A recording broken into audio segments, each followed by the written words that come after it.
Президент Садыр Жапаров бүгін 5 майда Тоқтоғұл Сатылғанов атындағы Қырғыз ұлттық филармониясында Қырғыз Республикасының Конституциясынан қабыл алынғандығының 30 жылдығына арналған салтанатты иш-чараға қатысты. Анда жалпы Қырғыз жұртшылығын өлкөбүз үчүн өтө маанилүү окуяны, легендарлуу парламент катары тарыхта калган Жогорку Советтин 12-чи чакырылышы тарабынан кабыл алынган көз карандысыз Конституциянын 30 жылдыгын белгилөө күнү менен куттуктады. Колдонуудагы Конституциянын башкы милдети эффективдүү мамлекеттик башкарууну уюштуруу. Кандай болбосун, эффективдүү мамлекет саясий туруктуулукту, экономикалык өсүштү жана социалдык өнүгүүнүн келечегин камсыз кылууга тийиш. Коюлган милдеттерди чечүү үчүн ресурстарды мобилизациялоо жөндөмү зарыл. Мындан сырткары күчтүү же эффективдүү мамлекетке коом менен бийлик институттарынын ортосундагы байланышты ишке ашырууга мүмкүндүк берүүчү демократиялык элементтер керек. Ошондой эле тышкы кысымдарга да, жеке кызыкчылыктарды көздөгөн топторго да каршы турууга жарамдуу административдик бийлик талап кылынат. Жеке кызыкчылыктарды көздөгөн топторго ири бизнестин, региондук кландардын же административдик күч түзүмдөрүнүн кызыкчылыктарын көздөгөн бирикмелер кирет. Мындай жеке кызыкчылыктарга каршы туруу жана коомдун кеңири катмарынын кызыкчылыктарына жооп берген артыкчылыктарды аныктоо үчүн демократиялык жол жоболор колдонулушу мүмкүн жана колдонулушу керек. Болбосо мамлекет олигархиялык топтордун жана кландардын барымтасында калышы мүмкүн же башкарууну токтотушу мүмкүн.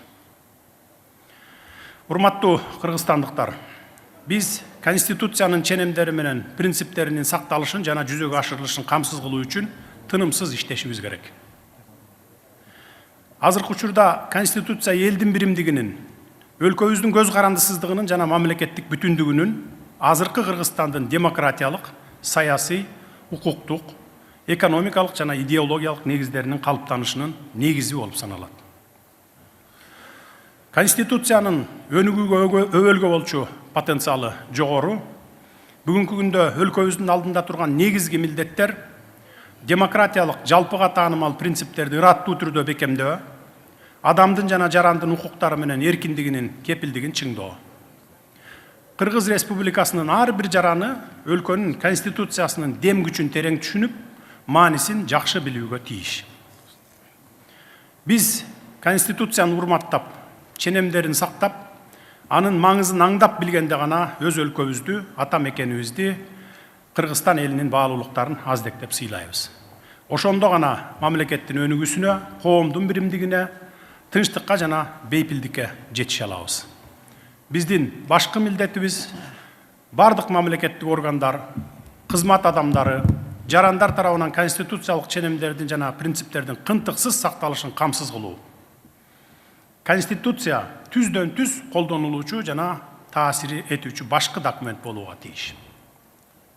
Урматтуу мекендештер, азыркы учурда дүйнө өлкөлөрү сыяктуу эле мамлекетибиз да жаңы чакырыктарга жана кыйынчылыктарга туш болууда.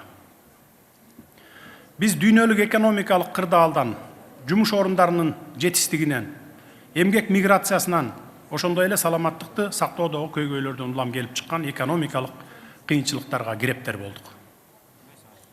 Мындан тышкары биз жаратылышты жана анын ресурстарын келечек муундары үчүн сактоону камсыздоо аркылуу экологиялык саясатыбызды өнүктүрүүнү улантышыбыз зарыл. Андыктан айлана чөйрөнүн булганышын азайтуу, энергиянын натыйжалуулугун жогорулатуу жана энергиянын кайра жаралуучу булактарын өнүктүрүү багытында аракеттерибизди күчөтөлү. Учурда дүйнө COVID-19 пандемиясынын кесепеттери, климаттын өзгөрүшү, терроризм жана экономикалык кризистер сыяктуу көптөгөн кыйынчылыктарды баштан кечирип жаткандыгын баса белгилеп кетким келет. Биз биргелешип аракеттенгенде гана бул көйгөйлөрдү жеңип, жарандарыбызга тынчтыкты, туруктуулукту жана бакубаттуулукту текши камсыз кыла алабыз. Ошону менен катар эле экономикабызды өнүктүрүү жаатындагы аракеттерди улантып, чет өлкөлүк инвестицияларды тартышыбыз кажет. Айрыкча инфратүзүм, анын ичинде жол, энергетика жана транспорт тармактарынын өнүктүрүү маанилүү. Мындан сырткары, жарандарыбыздын сапаттуу кызмат көрсөтүүлөргө жетүүсүнө, сапаттуу билим алуусуна жана ден соолуктарына кам көрүлүшүнө халыктын аялуу катмарынын укуктарынын корголуусуна олуттуу көңүл буруу зарыл. Санариптүү ордо маалыматтык технологияларды өнүктүрүү менен мыйзамдаштыруу, маалыматташтыруу чөйрөсүндө болгон мүмкүнчүлүктөрдү толук пайдалануу аркылуу мамлекет менен элдин өз ара байланышын кыйла жогорку деңгээлге чыгаруудагы зарыл иштерден болуп саналат. Жарандар менен бизнес өкүлдөрү мамлекеттик органдар менен мамлекеттик уюмдарга кайрылууда кыска убакыт жана аз күч жумшай тургандай, эң башкысы иштин натыйжасын үзүрүн бере турган чечимдерди иштеп чыгууга дагы активдүү катыша тургандай шарттар түзүлүшү керек. Дебюрократизация коомдун жашоо тиричилигинин бардык аспектилерине жетүүгө тийиш. Кыргыз Республикасынын Конституциясы жарандарыбыздын укуктарын коргоого жана мыйзам алдында теңдигин камсыз кылууга милдеттендирет.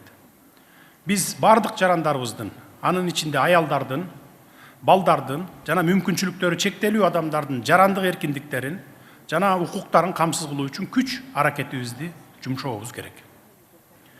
Конституциянын дагы бир маанилүү аспектилеринин бири улуттук маданиятты жана тилдерди коргоо, сактоо, өркүндөтүү болуп саналат. Келечек муундарыбыз маданиятыбыздын бийиктиги жана тарыхыбыздын тереңдиги менен сыймыктаныш үчүн бай маданий мурасыбызды, даңазалуу тарых таржымалыбызды, ата бабалардан калган нарк насилибизди сактап, барктап өткөрүп беришибиз керек.